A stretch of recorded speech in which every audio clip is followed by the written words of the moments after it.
Hello foodies, ఈరోజు మీకు ఒక మంచి రెసిపీని తీసుకొని వచ్చా. అదే ఎండి చేపల పులుసు. ఏంటి ఎండి చేపల పులుసా? అవును, అది ఎలా చేయాలి? ఫస్ట్ అయితే ప్యాన్ హీట్ చేసుకొని ఆయిల్ వేసుకోండి. ఆవాలు 1 టేబుల్ స్పూన్, పచ్చనిపప్పు 1 టేబుల్ స్పూన్, మెంతులు 1/2 టీ స్పూన్. ఇప్పుడు ఇవన్నీ కొంచెం వేగాక ఒక 10 నుంచి 12 వెల్లుల్లి రెబ్బలను కచ్చా పచ్చాగా దంచుకొని ఆయిల్లో బాగా వేగనివ్వాలి. అలాగే కొద్దిగా కరివేపాకు కూడా వేసుకుందాం, తప్పే లేదు. కొంచెం గోల్డెన్ బ్రౌన్ కలర్ వచ్చేంత వరకు కలుపుకుంటూ ఉండండి. ఇక కలిపించాలే, టైం అవుతుంది. ఈ ఎండి చేపల పులుసులో ఒక సీక్రెట్ ఇంగ్రీడియంట్ ఏంటి అంటే చిన్న ఎర్రగడ్డ. ఈ కర్రీ చేసేటప్పుడు చిన్న ఎర్రగడ్డ వాడితేనే మంచి టేస్ట్ అనేది వస్తుంది, కాబట్టి ఇవి వేసి తీరాల్సిందే.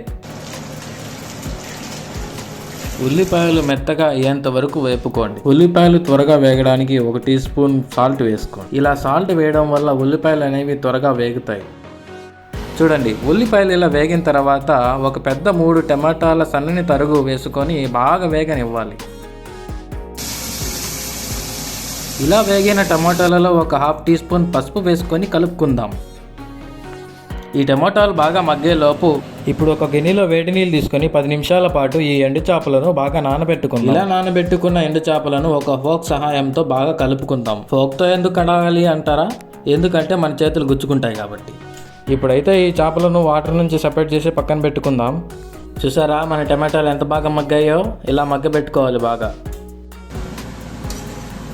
ఇప్పుడైతే 2 టేబుల్ స్పూన్ల కారం పొడి వేసుకుందాం. నాకైతే కారం ఇష్టం కాబట్టి నేనైతే 2 టేబుల్ స్పూన్లు వేసుకుంటున్నాను. మీకు ఎంత కారం కావాలో అంత వేసుకోవచ్చు. అలాగే 1 టేబుల్ స్పూన్ ధనియాల పొడి వేసుకొని ఇప్పుడైతే బాగా మొత్తం కలుపుకోవాలి.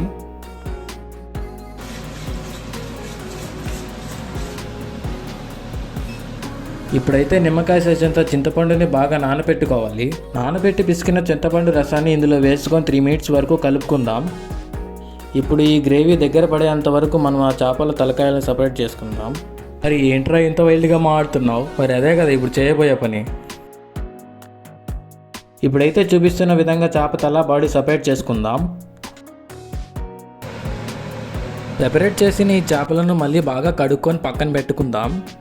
చూసారా, టమాటాలలోంచి ఆయిల్ సపరేట్ అయిపోయింది. ఇప్పుడు ఈ స్టేజ్లో ఉన్నప్పుడు మనం కడుక్కొని పక్కన పెట్టుకున్న ఎండు చేపలను ఒక 5 మినిట్స్ వరకు బాగా కలుపుకోవాలి. ఈ కర్రీ చేసిన ప్రతిసారి నాకు ఒక పాట గుర్తొస్తుంది. ఎస్పి బాలసుబ్రహ్మణ్యం గారు పాడిన సాంగ్, అదే ఉప్పు చేప పప్పుచారు. మీలో ఎంతమందికి ఆ సాంగ్ అంటే ఇష్టమో కమెంట్ చేయండి. ఇప్పుడైతే కొత్తిమీరని సన్నగా తరుక్కుందాం.